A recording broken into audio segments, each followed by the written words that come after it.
Good morning and welcome to Live in a Greenhouse on YouTube. If you're new here, this channel is about my journey to design, build, and then live in the first greenhouse enclosed tiny home in the United States. Being the last weekend of the month, today is the end of September walk around. Although it's raining today, the weather most of this month was mild and dry, so I focused on working on tasks outside the greenhouse. It really feels like fall. The overnight lows are in the low 50s and the daytime highs are in the upper 60s. So I'm closing the greenhouse roof overnight and then leaving it closed for a few hours in the morning until the greenhouse heats up. And then I open them to get some good air circulation until evening when I close them again for the night. But I'm still able to leave the house doors open overnight and be quite comfortable. So if you enjoy this content, please like and subscribe so YouTube will show it to more viewers, and come along today for a quick September end of the month walk around.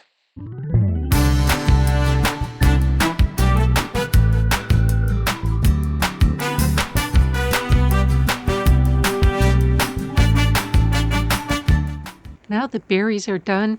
Yesterday I cut back the Himalayan blackberries that are quite invasive in this area.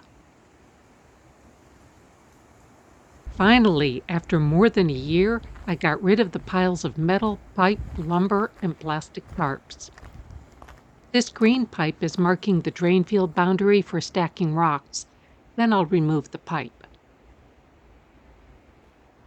Talked to Matt about coming by in a couple weeks to fix the carport to the ground. Then I can put the cover on. Needed a home for some crocosmia and black monographs I got from my sister's yard, so that's tucked into this corner for the winter.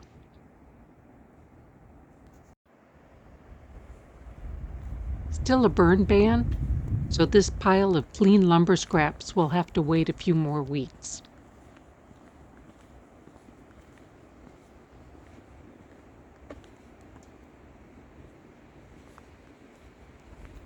The little bit of rain last week brought on another flush of wildflowers.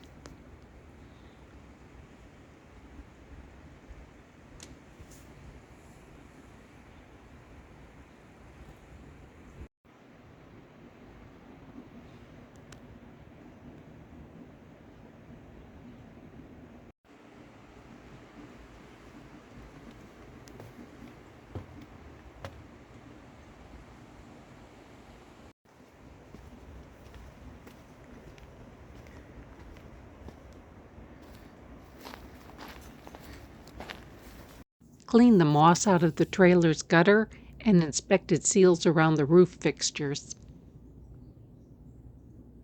I think I need to pressure wash and recaulk everything.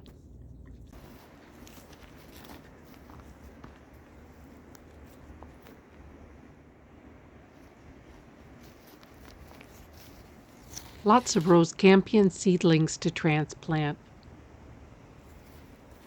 I haven't wanted to risk using rainwater to pressure wash the trailer and deck, but it's close enough to the rainy season that I'll probably do this next week before it gets too cold.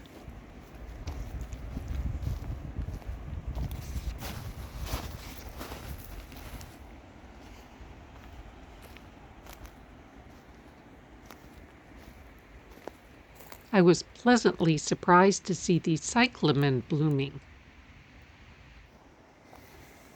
A truckload of horse manure to ripen over the winter. The smaller cabin's paint is done, including touch-ups, but I still need to get the door handle back on.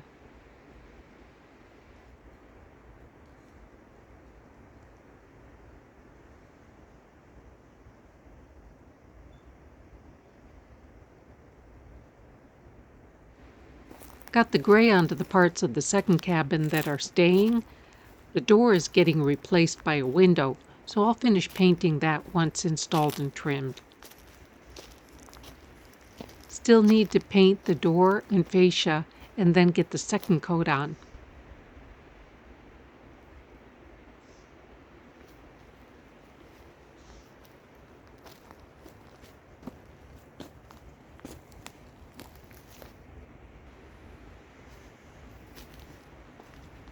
I borrowed Matt's rotohammer and was able to finish cutting back the bank and even stacking the biggest rocks I could carry over from the pile.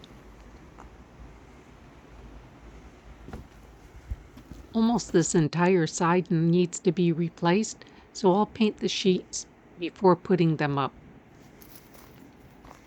There's been so little rain this summer that I've been very conservative with the rainwater. They're at about 1,500 gallons each.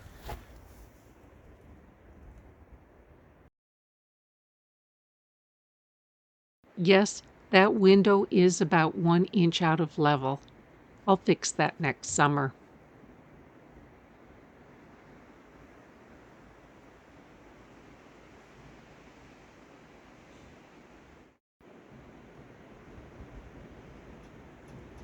I didn't clean the greenhouse gutters last fall, so I needed to do that this fall. Without a harness, I stayed on the ladder, but it wasn't as bad as I thought it was going to be.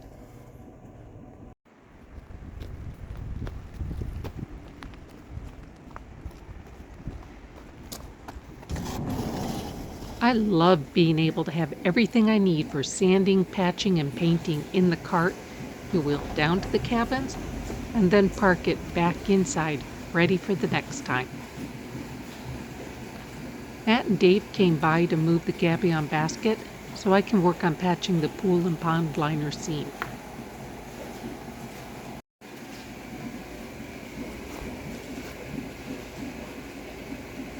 The calamondin looks good.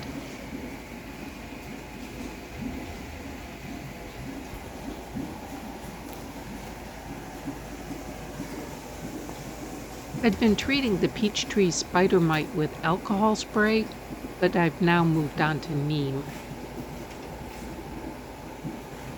Key lime isn't much better, but it isn't worse either. Sunflower blooms were a pleasant surprise.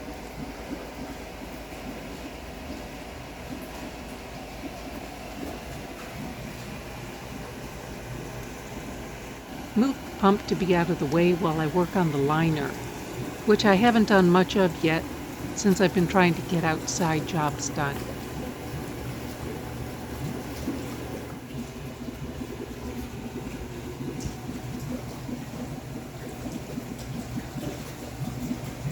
Both shade curtains are now down, washed and put away for the winter.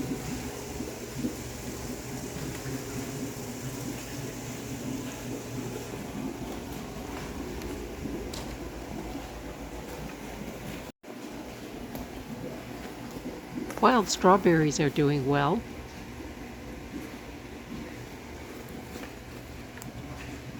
Both of these watermelon are putting on flowers, although it's way too late for fruit this year. Cucumber has lots of flowers and fruit, but I'm still trying to confirm the cause of the spots on the leaves that are also on the peas and beans. This month I've added magnesium to the fertilizer without much change, so this is probably downy mildew. Harvested the bok choy and about to pull the rest of the lettuce.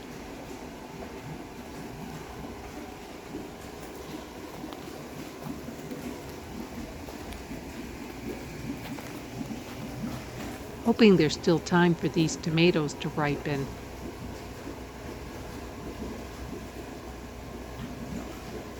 Didn't think I'd get any this year, but I've actually pulled up some thin and very sweet carrots over the last week. Columbine seed sprouting. Flowers and a few cherry tomatoes, so I'll leave these for a while longer. I've harvested a lot of green and purple beans, but these are going to get pulled soon also. Strawberries don't like this area as much as the other. One surviving green onion.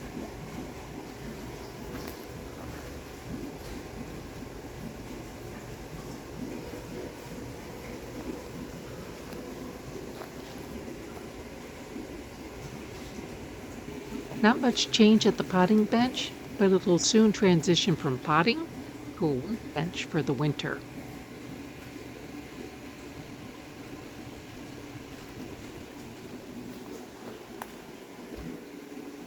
These last two border pieces still waiting for the rainy season when I shift to inside projects. Brought in stepping stones, but that's another project for the rainy season.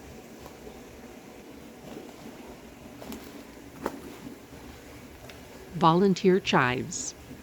Due to the lower angle of the sun and the tall trees around my property, I moved the lemon to where it can get the most sun.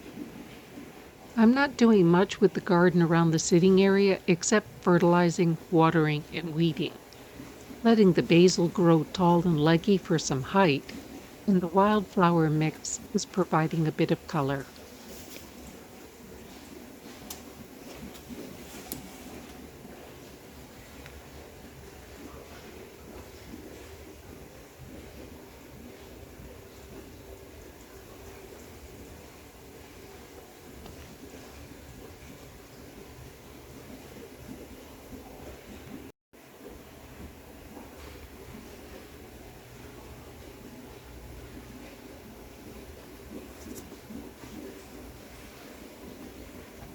Still haven't found a furniture arrangement that I like, so I'll probably wait until spring to get better furniture for this area. I definitely noticed more humidity in the greenhouse over this last week. With the house doors and windows open, plus the rain today, the humidity is hovering around 60% inside.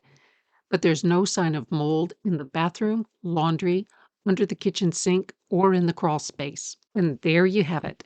As the sunset lights up the greenhouse, I can relax with the doors open while it's 53 degrees outside and 71 degrees inside. Thank you for watching. Please like, subscribe, and share with your friends. And come back next time for the shift into autumn.